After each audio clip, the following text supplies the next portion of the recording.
Assalamualaikum warahmatullahi wabarakatuh. Alhamdulillah alladzi farada alaina siyam linakuna minal muttaqin. Wassalatu wassalamu ala asyrafil anbiya'i wal mursalin wa ala alihi wa ashabihi ajma'in. Qala Allah Ta'ala fil Qur'anil Azim, A'udzu billahi minasy syaithanir rajim. Bismillahirrahmanirrahim.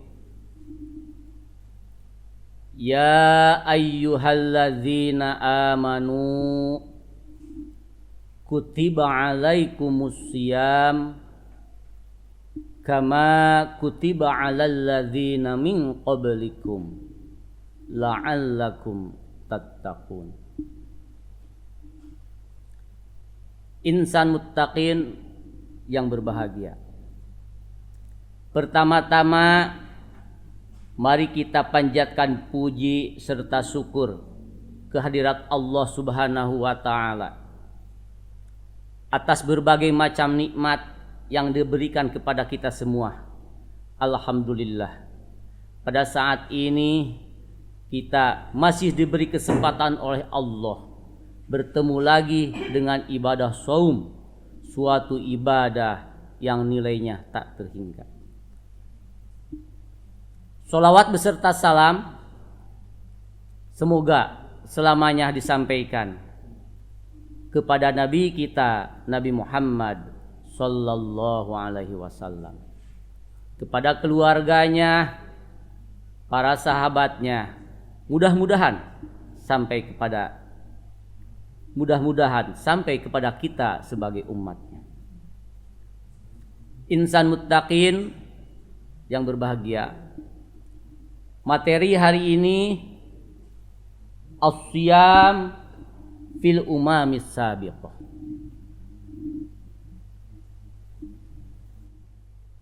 Dalam hadis qudsi yang diriwayatkan oleh Imam Muslim dari Abu Hurairah, Allah berfirman, kullu amal ibni Adam lahu illa siyam fa innahu li wa ana ajzi bih. Kullu amal ibni Adam, setiap amal Bani Adam atau setiap amal manusia, lahu untuk dirinya sendiri, illa siyam kecuali puasa. Fa innahu, maka sesungguhnya puasa itu li. Kata Allah, fa innahu li, sesungguhnya puasa itu li untukku. Wa ana ajzi bih, dan kami dan aku yang akan membalas pahala puasa tersebut. Ini menunjukkan bahwa ibadah saum itu adalah ibadah yang mempunyai nilai tak terhingga. Dalam hadis qudsi yang lainnya yang diriwayatkan oleh Imam Bukhari dari Abu Hurairah, as-siyam junnatun. As-siyam junnatun. Yatruku ahadukum ta'amahu wa syarabahu wa syahawatihi min ajli. Jadi puasa itu tameng, perisai. Orang-orang yang berpuasa yatruk, meninggalkan ta'amahu, meninggalkan makannya, wa syarabahu, meninggalkan minumnya, wa syahawatihi, dan meninggalkan sawahnya, min ajri, demi untuk aku, kata Allah. Oleh karena itu Allah Subhanahu wa taala memberikan pahala yang luar biasa bagi orang yang melaksanakan puasa. Insan muttaqin yang berbahagia, ada dua pahala 2 pahala di mana nilainya tak terbatas. Pertama ibadah saum, ibadah puasa, yang kedua sabar. 2 pahala tersebut nilainya tak terhingga. Insan muttaqin yang berbahagia, kewajiban ibadah puasa tercantum dalam surat Al-Baqarah ayat 183. Allah berfirman, A'udzu billahi minasyaitonir rajim. Bismillahirrahmanirrahim. Ya ayyuhalladzina amanu. Ya ayyuhalladzina amanu. Kutiba alaikumus syiyam kama kutiba alal ladzina min qablikum la'allakum tattaqun. Ya ayyuhalladzina amanu, wahai orang-orang yang beriman. Kutiba diwajibkan. Kutiba, kata-kata kutiba kalau berdampingan dengan kata ala itu bermakna wajib. Ya ayyuhalladzina amanu, wahai orang-orang yang beriman. Kutiba diwajibkan. Alaikumussyam, alaikum kepada kalian, untuk kalian asyam berpuasa. Kama kutiba alal ladzina min qablikum la'allakum tattaqun. Sebagaimana diwajibkan puasa tersebut kepada orang-orang sebelum kamu, la'allakum tattaqun, agar kamu bertakwa. Di sini ada yang perlu kita garis bawahi. Kama kutiba alal ladzina min qablikum. Ini yang berhubungan dengan materi hari ini. Kama kutiba alal ladzina min qablikum. Sebagaimana diwajibkan kepada orang-orang sebelum kamu. Di sini jelas.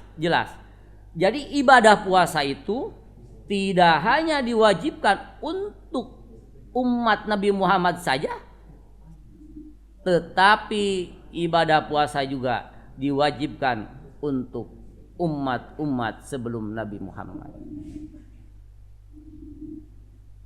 Dalam kitab Al-Jami' li Ahkamil Quran yang terkenal, kitab Al-Qurtubi kalau sekarang, ya. Kitab Al-Jami' li Ahkamil Quran yang kita kenal dengan kitab Al-Qurtubi. Di sana dikatakan 5 ruya an Mujahid bin Jabir, ya. 5 ruya an Mujahid bin Jabir al-mufassiri at-tabi'i al-ma'rufi wahadin nujabai min talami ibni Abbas. Jadi diriwayatkan dari Mujahid bin Jabir. Mujahid bin Jabir itu al-mufassir, ya, al-mufassir at-tabi'i. Jadi mufassir pada zaman tabi'in. Al-ma'ruf Mujahid bin Jabir, al-ma'ruf orang yang terkenal. Wa ahadin nujabai, dan termasuk salah satu tokoh min talami ibni Abbas, dari salah seorang muridnya Ibnu Abbas radhiyallahu anhuma. Dikatakan annallaha azza wa jalla, sesungguhnya Allah azza wa jalla kataba shauma ramadana ala kulli ummatin. Kataba, Allah telah mewajibkan shauma ramadana, puasa Ramadan itu, ala kulli ummatin, untuk setiap umat. Wa ma'lumun annahu kana qabla Nuhin.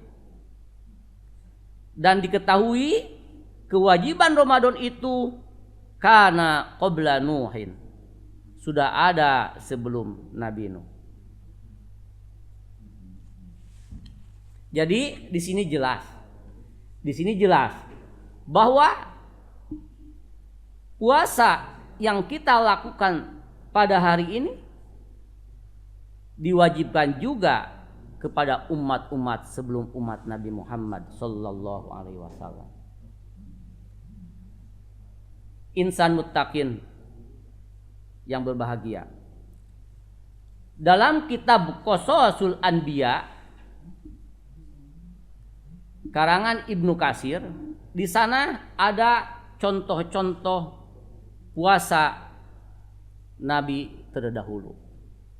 Pertama, Nabi Adam.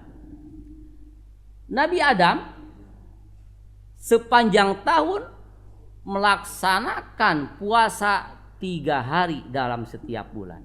Ini contoh bahwa umat terdahulu juga mempunyai kewajiban untuk melaksanakan ibadah puasa. Nabi Adam juga selain berpuasa 3 hari setiap bulan sepanjang tahun, Nabi Adam juga berpuasa pada tanggal 10 Muharram. Puasa 10 Muharram ini dilakukan Nabi Adam. Waktu itu pas Nabi Adam bersyukur kepada Allah bertemunya dengan Siti Hawa. Nabi Adam juga pernah berpuasa sehari semalam. Ya, pernah berpuasa sehari semalam. Ketika pertama kali Nabi Adam diturunkan dari surga ke muka bumi. Kedua, Nabi Nuh. Nabi Nuh juga melaksanakan ibadah puasa ketika berada di kapalnya. Nabi Nuh melaksanakan ibadah puasa.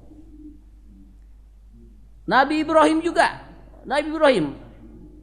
melaksanakan ibadah puasa, yaitu ketika Nabi Ibrahim mau menerima wahyu dan diikuti oleh putranya Nabi Ismail, juga diikuti oleh putranya Nabi Ishak, sama meneruskan puasa yang sudah dicontohkan oleh ayahnya Ibrahim. Ada juga Nabi Musa alaihissalam. Nabi Musa melaksanakan saum 10 Muharram. Nabi Musa melaksanakan saum 10 Muharram. Itu tanda bersyukur karena Nabi Musa pada waktu itu diselamatkan oleh Allah dari Fir'aun. Sehingga pada tanggal 10 Muharram itu bukan hanya dilakukan oleh Nabi Musa, tapi keturunan Nabi Musa terus melaksanakan ibadah saum 10 Muharram. Insan muttaqin yang berbahagia. Suatu hari Rasulullah sallallahu alaihi wasallam pas masuk di kota Madinah. Ini diceritakan dalam kitab Al-Qurtubi, annan nabiyya sallallahu alaihi wasallam. Sesungguhnya Rasulullah sallallahu alaihi wasallam lama qadimal Madinah wajadan nasa yasumuna asyura. Jadi ketika Rasul masuk di kota Madinah, Rasulullah melihat orang-orang Madinah tersebut sedang melaksanakan saum Asyura, yaitu sedang melaksanakan saum atau puasa pada tanggal 10 Muharram. Faqala, Nabi berkata, "Mahada, puasa apakah ini? Mahada, puasa apakah ini?" Qalu, orang-orang Yahudi waktu itu menjawab, "Hada yaumun anjallahu fihi Musa alaihi salam wa aghraqa fihi Fir'aun." Hada yaumun anjallahu fihi Musa. Ini atau hari ini hari di mana Allah menyelamatkan Nabi Musa. Ya, jadi hari ini di mana tanggal 10 Muharram ini Allah menyelamatkan Nabi Musa. Wa aghraqa fihi Fir'aun, dan menenggelamkan Fir'aun. Jadi pengikut-pengikut Nabi Musa melaksanakan 10 Muharram itu memperingati atau menunjukkan rasa syukurnya karena Nabi Musa pada waktu itu diselamatkan oleh Allah. Selanjutnya faqala, Nabi berkata, nahnu ahaqqu bi Musa minkum. Nahnu ahaqqu bi Musa minkum fasomahu wa amaro bisyamihi. Kata Nabi, kita semua lebih hak. Kita semua lebih hak untuk Musa daripada kalian. Kenapa? Karena Rasulullah seorang nabi. Umat Rasulullah sama-sama menyembah Allah. Jadi lebih hak untuk kepada Nabi Musa. Fasomahu wa amaro bisyamihi. Maka Rasul sendiri berpuasa dan memerintah untuk berpuasa. Faqala sallallahu alaihi wasallam, hada yaumu Asyura. Ini adalah hari Asyura. Walam yaktubillah alaikum siyamahu man syaa somahu wa man syaa aftarahu. Jadi untuk puasa Asyura sekalipun Rasul memerintahkan tapi tidak mewajibkan. Tidak mewajibkan. Rasulullah mengatakan ini hari Asyura, silahkan mau berpuasa boleh, mau tidak juga tidak apa-apa. Insan muttaqin rahimakumullah.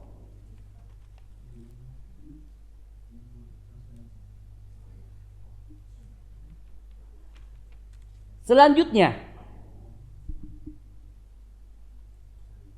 bagaimana puasa ketika sebelum Rasul dan ketika puasa sekarang setelah Rasulullah Shallallahu Alaihi Wasallam berada.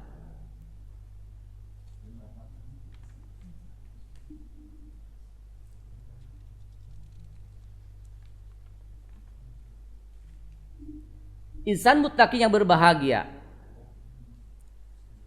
Mu'adz bin Jabal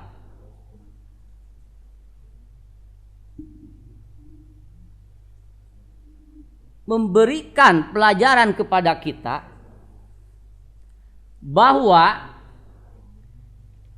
zaman sebelum Nabi Shallallahu Alaihi Wasallam, zaman sebelum Nabi Muhammad Shallallahu Alaihi Wasallam, waktu itu puasanya tidak ada sahur, ya, tidak ada sahur, ada berbuka aja.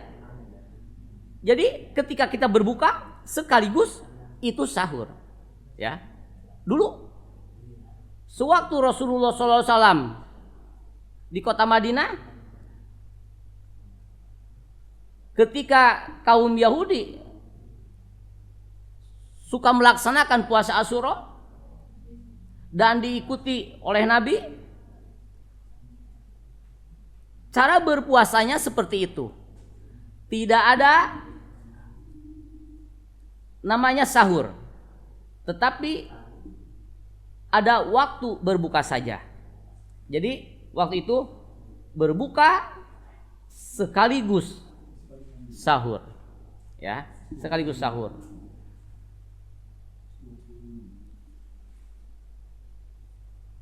Tapi pada waktu itu hanya ada satu larangan.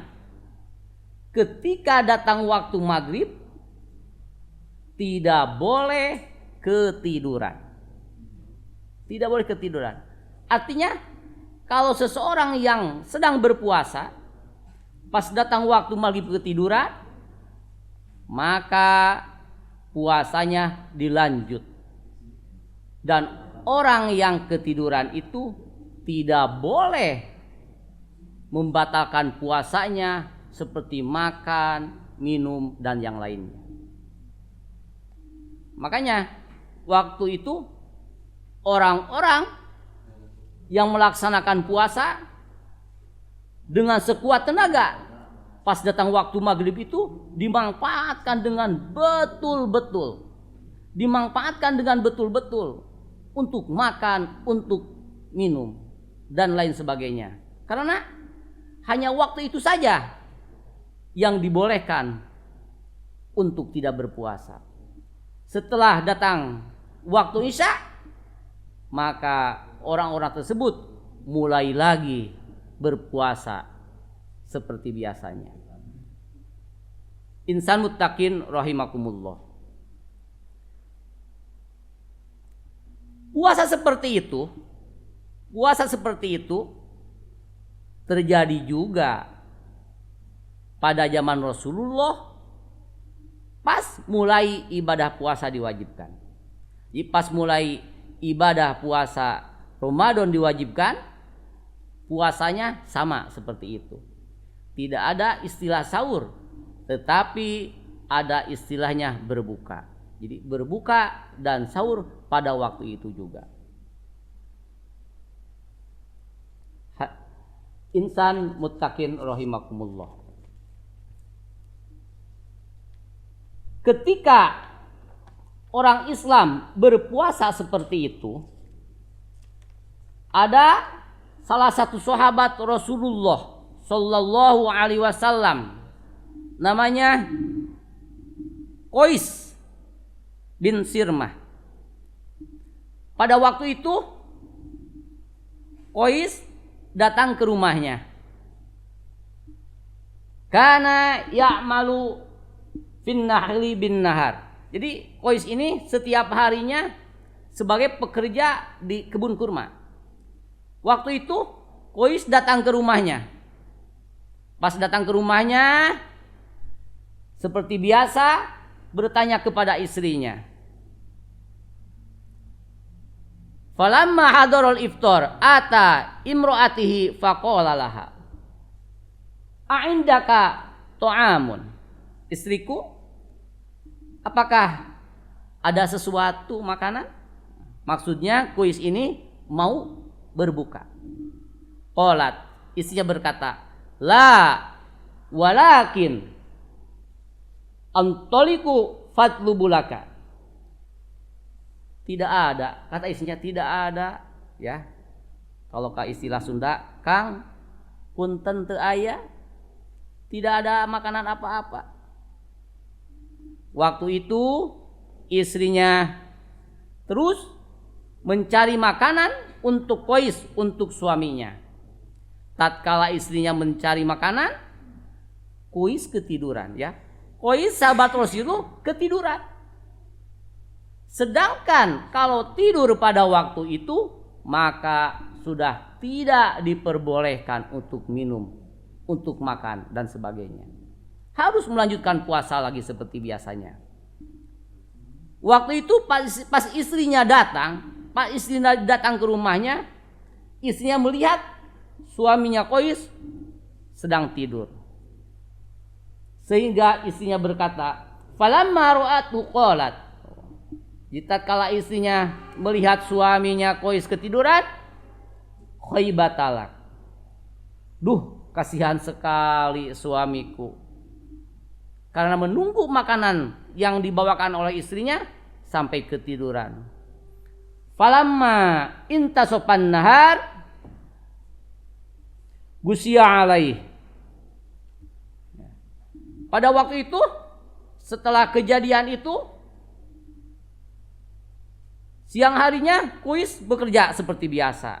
Ternyata karena mungkin dari kemarin berpuasa, pas waktu berbuka tidak sempat berbuka, lanjut berpuasa lagi, terus bekerja, akhirnya pada waktu itu Qais sampai pingsan. Ya, sampai pingsan.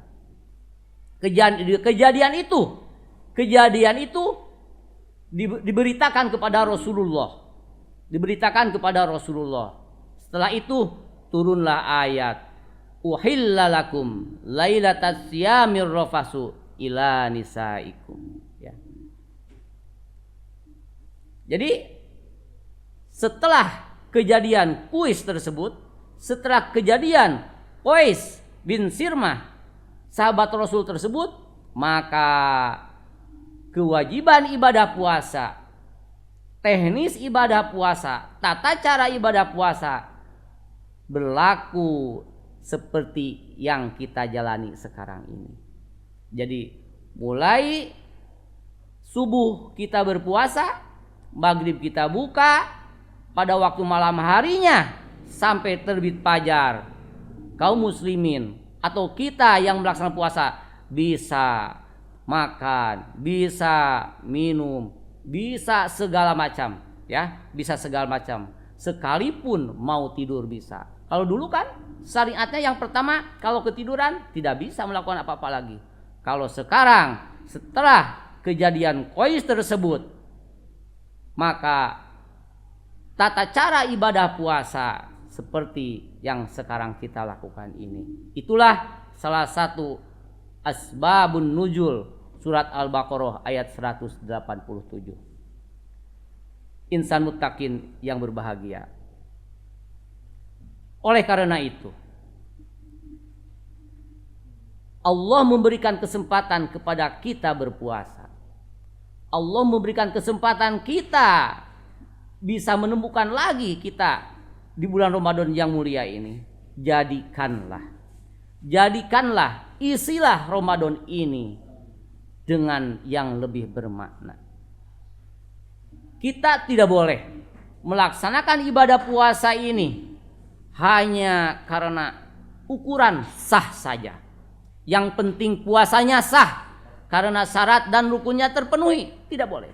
Tapi jauh lebih dari itu, kita harus sekuat tenaga mungkin bagaimana puasa kita diterima Allah Subhanahu wa taala. Ya. Jadi tidak cukup kita berpuasa hanya sah saja, tidak. Tapi diusahakan dengan sekuat tenaga kita harus berpuasa bagaimana puasa ini diterima Allah Subhanahu wa taala. Pada akhirnya hanya kepada Allah kita memohon. Semoga Allah selamanya memberikan kita hidayah dan taufiknya. Semoga Allah selamanya memberikan kita kesehatan. Dengan hidayah dan taufiknya, dengan sehatnya, mudah-mudahan kita bisa melaksanakan ibadah puasa ini. Tidak hanya puasa asal sah saja, memenuhi syarat dan rukunnya, tapi kita bisa melakukan ibadah puasa ini betul-betul menginginkan puasa yang diterima oleh Allah Subhanahu wa taala. Terima kasih. Wassalamualaikum warahmatullahi wabarakatuh.